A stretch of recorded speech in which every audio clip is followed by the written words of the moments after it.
کبھی کہنا کہ فلاں جگہ میں ناکام ہو گیا، فلاں کی وجہ سے ہو گیا، یہ کوئی شیوا ہے مسلمانی کا؟ مسلمان ہر حال میں اللہ کی تسبیح پڑھتا ہے، مسلمان ہر حال میں اپنے رب کو یاد کرتا ہے۔ وہ کہتا ہے بہار ہو کہ خزاں لا الہ الا اللہ، خودی کا سر نہاں لا الہ الا اللہ، خودی کا تیغ فساں لا الہ الا اللہ۔ اور اگرچہ بت ہیں جماعت کی آستینوں میں، اگرچہ بت ہیں جماعت کی آستینوں میں، پر میری مجبوری ہے نا، مجھے ہے حکم اذاں لا الہ الا اللہ۔ اپنی ڈیوٹی کرتا ہے، وہ اپنے کام لگا رہتا ہے۔ آپ کبھی پلٹ کر میرے رسول پاک صلی اللہ تعالی علیہ وسلم کی خوبصورت زندگی کو دیکھیں نا، خوبصورت زندگی کو۔ میں کیا کروں، ہمارے مزاجوں میں باتیں ایسی آتی جا رہی ہیں، ہم انتظار کرنے کو تیار ہی نہیں۔ ابھی محنت کیا تو شام کو رزلٹ آنا چاہیے۔ جو پوری 5 دن نماز پڑھ لیتا ہے وہ کہتا ہے ابھی میں ولی نہیں بنا، اتنے دن ہو گئے نماز پڑھتے۔ جو پورا 40 دن پراپر طریقے سے درود پاک پڑھ لیتا ہے وہ کہتا ہے دیکھو مجھے ابھی تک زیارت ہی نہیں ہوئی نبی پاک صلی اللہ علیہ وسلم۔ جو ابھی کل آیا ہے اور کل ابھی اس شخص نے آ کر کے شروع کیا سلسلہ، تو کہتا اوہو میرا معرفت والوں میں نام کب آئے گا؟ وہ بھائی لوگوں کی زندگیاں گزر گئی، لوگوں کے احوال گزر گئے۔ میں بیٹھا تھا بزرگوں کی خدمت میں، تو ایک شخص نے آ کے کہا حضور میں آپ کے لیے سلام لایا ہوں فلاں عظیم ہستی کا۔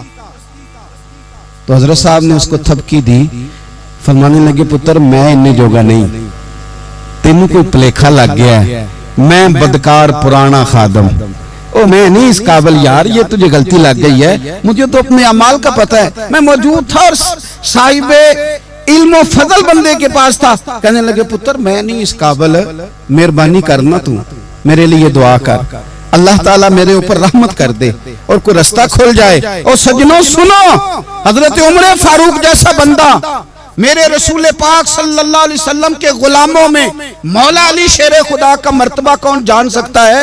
حضرت علی کہا کرتے تھے میرا دل کرتا ہے اس طرح کے اعمال لے کے اللہ کی بارگاہ میں جاؤں جو اعمال سیدنا فاروق اعظم کے ہیں۔ اتنا صالح بندہ، اتنا پرہیزگار بندہ، لیکن حضرت عمر فاروق کے انتقال کا وقت آیا تو لوگ ان کی تعریفیں کرنے لگے، عمر کی بڑی بات ہے، عمر کی بڑی بات ہے۔ تو حضرت عمر رو پڑے، فرمانے لگے میرے لیے دعا کرو، مجھے درجہ کوئی بھی نہ ملے، بس میریاں نیکیاں اور بدیاں برابر برابر ہو جائیں، میں معاف کر دیا جاؤں، نیکی اور بدی برابر برابر ہو، چھوڑ دیا جاؤں۔ درجوں کا تو معاملہ بڑا آگے کا ہے، اتنی جلدی، اتنی سپیڈ، اتنی ہمیں جلد فٹافٹ ہو جائے، سویرے ہو جائے۔ آپ اپنی جدوجہد تو کریں، آپ تھوڑا پلٹ کے تو دیکھیں، آپ دیکھیں کہ لوگ میدانوں میں رہے، حضرت خالد بن ولید میدان میں رہے، حضرت سعد بن ابی وقاص میدان میں رہے، حضرت سیدنا ابو عبیدہ بن جراح میدان میں رہے، یہ لوگ ہمیشہ میدانوں میں رہے، اپنی اپنی ڈیوٹی کر کے چلے گئے۔ اسلام پھیلتا رہا، اپنی اپنی ترتیب سے آگے جاتا رہا، اپنے اپنے رنگ میں اللہ تعالیٰ لوگوں کو دین کی سمجھ عطا کرتا رہا۔ جلدی بڑی ہے، بہت جلدی ہے، شارٹ دروازہ چاہیے، صبر ہی کوئی نہیں، استقامت ہی کوئی نہیں، فٹافٹ ہو جائے۔